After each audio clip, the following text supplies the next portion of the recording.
ఆంధ్రప్రదేశ్లో స్థానిక సంస్థల ఎన్నికలపై బిగ్ అప్డేట్ వచ్చింది. హైకోర్టులో కీలకమైనటువంటి ప్రకటన చేశారు అడ్వకేట్ జనరల్. జూలై తర్వాత స్థానిక ఎన్నికల నోటిఫికేషన్ వచ్చేటువంటి అవకాశాలు కనబడుతున్నాయి.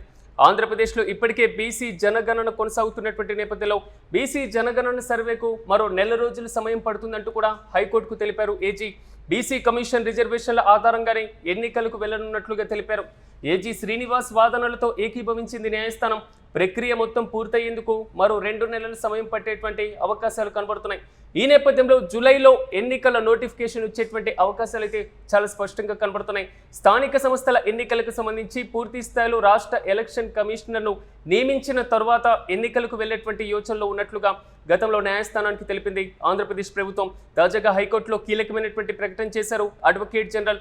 ప్రభుత్వం తరపున వాదించేటువంటి క్రమంలో బీసీ జనగణన ప్రక్రియ కొనసాగుతున్నటువంటి నేపథ్యంలో బీసీ జనగణన సర్వేకు మరో 4 రోజుల పాటు సమయం పడుతుందని, ఈ నేపథ్యంలో 2 నెలల తర్వాత ఆంధ్రప్రదేశ్లో స్థానిక సంస్థల ఎన్నికలు నిర్వహించేటువంటి ఆలోచనలో ఉన్నామని, బీసీ రిజర్వేషన్లు అనేవి పూర్తి స్థాయిలో స్థానిక సంస్థల ఎన్నికల్లో కీలకం కాబట్టి ఈ రిజర్వేషన్ల కల్పనకు ఈ జనగణనతో ముడిపెట్టింది ఆంధ్రప్రదేశ్ సర్కార్.